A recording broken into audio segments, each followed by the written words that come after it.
va parler effectivement de la 6G. La 5G n'est pas encore déployée en France et en Navarre, pas encore complètement, enfin loin de là d'ailleurs. Et pourtant, les laboratoires travaillent déjà sur la 6G. Et Samsung a partagé les résultats d'un test en laboratoire qu'ils ont fait avec les 6G. Les débits atteints sont spectaculaires, mais obtenus dans des conditions bien précises, qu'on va détailler justement. Donc c'est une équipe de Samsung Research... Pardon, j'ai du mal à parler. Ça va venir.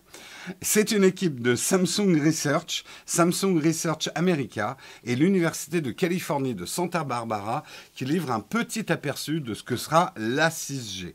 La 6G, ça va être jusqu'à 775 mégaoctets par seconde en passant par la bande des 140 GHz sur une distance de 15 mètres.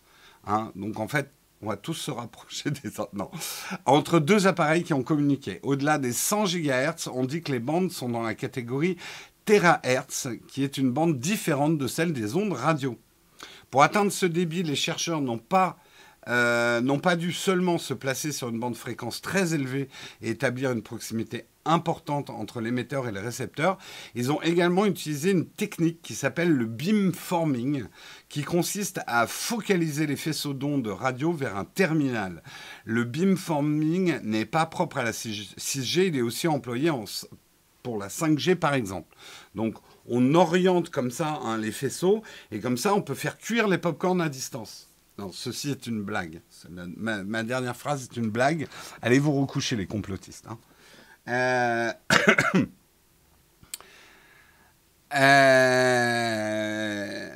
Ils ont utilisé donc la technique du beamforming. Alors, cette expérience est à nuancer, ces débits est à nuancer bien sûr, puisqu'ils l'ont fait pour l'instant dans des conditions de laboratoire, sur une distance très courte, 15 mètres, sur laquelle le signal a été diffusé. La méthode pourra servir ponctuellement pour des lieux très bondés et peu étendus, comme une gare ou un hall d'aéroport, mais paraît hors jeu pour un quartier, une ville. Les antennes relais utilisent des fréquences qui se propagent sur des centaines de mètres. C'est un peu le truc qu'on a avec la 5G, la fameuse 5G millimétrique, où en gros, il faut être autour du poteau si tu veux les capacités millimétriques de la 5G, ce qui peut se faire dans certains lieux, mais qui ne se fera pas en roaming quand vous vous déplacez en fait. Samsung reste très enthousiaste sur le terahertz. La bande terahertz comprend une énorme quantité de spectres possibles, ce qui permettra de créer des canaux à large bande avec une largeur de bande de plusieurs dizaines de gigahertz. On pourra potentiellement fournir un moyen de répondre aux exigences de la 6G de terabits par seconde de débit de données, développe le communiqué. Les débits pourraient être ainsi multipliés jusqu'à 50 par rapport à la 5G et la latence sera réduite d'un facteur 10. Déjà qu'on nous vend effectivement la 5G pas tellement comme un réseau, pas tellement plus rapide que la 4G, le vrai progrès de la 5G, c'est la diminution de la latence et une simultanéité des informations dont on a besoin, notamment par exemple pour les voitures autonomes, pour certaines choses en médecine, etc. Et là, ça sera encore mieux. Ce sera encore mieux. On parle de la 5G comme d'une... Alors là, on parle de la 5G. Déjà, la 5G, en termes de débit de réponse, etc., on en parle déjà un petit peu comme une fibre optique sans fil. Là, on sera encore plus dans de la fibre optique sans fil. 740 mégaoctets par seconde, c'est déjà le cas de la 5G. C'est pas ce que j'ai... Tiens, faisons un petit essai. Combien j'ai, moi, en 5G? On va le faire tout de suite en direct. Speed test. Je passe en 5G. Speed test. Ok. Continuer. C'est parti, je lance un petit débit. Je vais vous dire combien. Je suis chez Orange, moi. Vous voyez, je suis plutôt... je vais vous montrer. Il n'y a rien de confidentiel là-dessus. Non, c'est bon. Voilà. J'en suis plutôt à 171 mégabits par seconde. Et en ascendant 7,15. Voilà. Voilà. La 5G, c'est déjà bien suffisant. Je pense qu'à l'époque où on était dans des réseaux 2G, 3G, il y a des gens qui ont dû dire, mais c'est bien suffisant. Et vous n'avez pas complètement tort. Bien sûr que c'est suffisant, mais pas pour les usages futurs. Alors là, vous allez me dire, mais est-ce qu'on a besoin d'aller plus vite? Est-ce qu'on a besoin de télécharger plus de films? Est-ce que... Là, vous voyez en fait le spectre de l'augmentation de la vitesse des réseaux à travers le spectre de vos usages actuels. Vous ne connaissez pas vos usages de demain.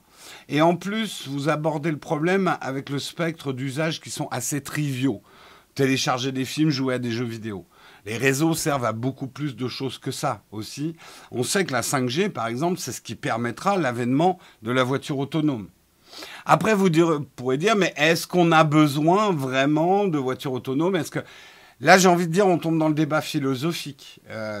Le progrès... Alors, déjà, le progrès, bonne ou mauvaise chose, vous avez 3 heures. Mais surtout, le progrès, pour moi, est une lame de fond, une vague inévitable de l'humanité. Tu peux pas construire un mur en disant ça va arrêter la vague. Tu peux apprendre à la surfer pour pas te noyer dans la vague, mais vouloir empêcher la vague. Donc de dire on est très bien avec ce qu'on a, pas la peine d'aller plus loin, c'est pour moi un non-sens par rapport à ce qu'est l'être humain en fait. C'est pour ça que ce genre de débat, je l'ai souvent avec vous. Je comprends. Je suis pas du tout en train de me moquer. Et ça ne veut pas dire qu'il ne faut pas de temps en temps freiner, regarder ce qu'on est en train de faire. Mais de dire, on n'a qu'à s'arrêter là, tout est bon, c'est un peu comme de dire, bon, bah, c'est bon, on a le feu, on n'a pas besoin de plus, quoi, en technologie. Les gars, c'est bon, on a le feu, hein, on peut se faire un petit steak au barbecue, il n'y a pas besoin qu'on cherche autre chose. Ah merde, j'étais pas sur la bonne... pardon, j'étais pas sur la bonne caméra. Dommage. Dommage. Désolé. Si l'espèce humaine ne peut plus innover, avancer, elle fera la guerre. Oui. On peut innover et faire la guerre. Hein. Ça marche aussi. Bref, pour l'instant, la 6G, c'est un stade de recherche dans les laboratoires. La standardisation, elle n'est pas pour demain. Ça ne va pas arriver avant au moins une dizaine d'années. Donc ça va. Déjà, on a le temps de s'habituer à la 5G, de l'utiliser et ce genre de choses. Mais du coup, qu'est-ce qu'on va en faire de toutes les puces 5G qu'on a implantées avec le vaccin? Elles ne seront pas compatibles. Vos clés ne colleront plus sur, sur les puces qu'on vous a injectées. Vous ne pourrez plus vous coller des clés sur le corps. L'innovation vient de la guerre. Non. La guerre est à la fois un accélérateur d'innovation, mais aussi un retardateur d'innovation. Tout dépend. Enfin, t'as plein d'historiens. Le vieux truc de la guerre est un accélérateur, ça booste l'économie, c'est pas vrai.